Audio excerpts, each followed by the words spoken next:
ल दुवैजना भाइहरूलाई स्वागत छ है। हाम्रो सुमन भाइ हुनुहुन्छ, त्यसरी अमिन भाइ हुनुहुन्छ। तपाईँले चाहिँ हाम्रो ग्लोबल आइकनबाट 2025 को अप्रिल इन्टेकलाई चाहिँ फुकुओका सिटीको लागि अप्लाई गरेर सिओ चाहिँ पाउन सफल हुनुभएको छ। तपाईँलाई बधाई छ। खास तपाईँलाई मैले 81 भित्र बोलाएँ। विषयवस्तु के हो, किन बोलाउनु हो थाहा थिएन। किन भन्दाखेरि पूर्व तयारी बिना तपाईँको केही कुराहरू मध्ये एउटा दुईटा क्वेसन सोध्छु तपाईँको इमेजमा ग्लोबल आइकन भन्ने विषयमा। तपाईँलाई जे लाग्छ, पोजिटिभ लाग्छ, राम्रो कुरा भन्नुहोस्, नराम्रो लाग्छ नराम्रो भन्नुहोस्, अथवा तपाईँले केही कुरा सुधार्न पाए, यो चाहिँ गर्न पाए राम्रो हुन्थ्यो भन्नुहुन्छ भनेदेखि त्यो पनि तपाईँले चाहिँ एडभाइस चाहिँ दिन सक्नुहुन्छ। तपाईँ सुमन भाइ, सुमनको घर चाहिँ कहाँ? सुमन मेरो यता रामै छ, मन्थली नगरपालिका वडा नम्बर 13। ए मन्थलीको वडा नम्बर 13 पर्छ। सुमन सानलाई मैले क्वेसन सोधेँ, जस्तै ग्लोबल आइकन तपाईँ कसरी आइपुग्नु यहाँसम्म?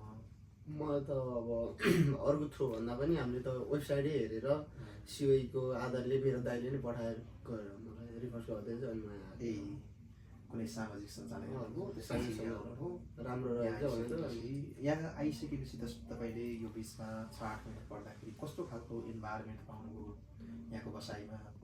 फ्रेन्डली हजुर फ्यामिली जस्तै गरी फ्रेन्डली आफ्नो जस्तै सब सियर कुरा भयो, साथी बिचमा जस्तै कुरा गरेर आफ्नो प्यारेन्ट्स जसरी गाइड गरेर यहाँसम्म आइपुग्यो। सिओई पनि पाइयो। आवश्यक धेरै गर्दै गर्नुहुन्छ। अमिन सान घर दोलखा तपाईँको। अमिन सान कसरी आइपुग्नु भयो? मलाई लाग्छ अमिनले धेरैपल्ट ग्रुपतिर म्यासेज गरेको अथवा फेसबुक पेजमा गर्दाखेरि पनि खासै रेस्पोन्स नभएको मलाई त्यो पनि याद छ।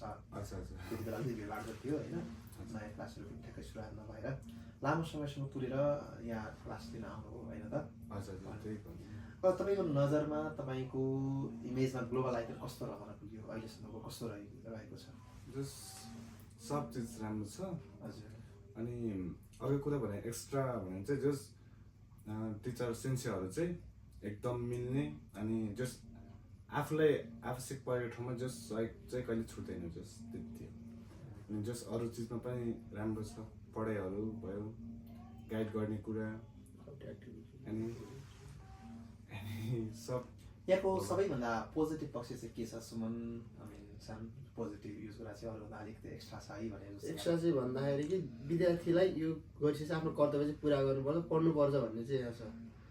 किनकि त्यो नआए पनि हाम्रो क्लासमा अब फाइनको त्यो चाहिँ राम्रो छ किनकि अरूभन्दा डिफ्रेन्स छ नि त त्यो हाम्रो यो कन्सल्टेन्सी। जसरी पनि पढ्नुपर्छ, हाम्रो त्यो कर्तव्य नै हो, जसरी जानुपर्छ भने पढ्नै पर्छ भन्ने कुराले चाहिँ यहाँ चाहिँ सक्छ। ओके ल, धन्यवाद। अनि अर्को कुरा चाहिँ तपाईँले अहिलेसम्म एन्फो क्लास सकिसक्नु है होइन त? यसपालि चाहिँ हामीले एन्फो क्लाससम्म स्टुडेन्ट भिजामा एप्लाई गरिसकेपछि जापानबाट विभिन्न प्रब्लमहरू आइसकेपछि भाषा चाहिँ यतिबाट चाहिँ राम्रो हुनुपर्छ भन्ने हिसाबले चाहिँ एन्फो क्लास पनि गरेर पठाइरहेको छौँ। यो पहिलो ब्याच पनि हो, तपाईँले चाहिँ लकी ब्याच पनि भन्नु पऱ्यो होइन? त्यस आधारमा आइदिनु भयो, क्लास दुःख गर्नुभयो 8 महिनासम्म र फाइनली सिओ पनि पाउनु भएको छ। योभन्दा पछाडि त दुःख गरेर ठाउँ चाहिँ धेरै छन्। अझ यहाँ एमएससीको लागि अहिले एनएसयू कहाँ भइरहेको छ, एमएससी जानु पऱ्यो, इन्टरभ्यू हुनसक्छ।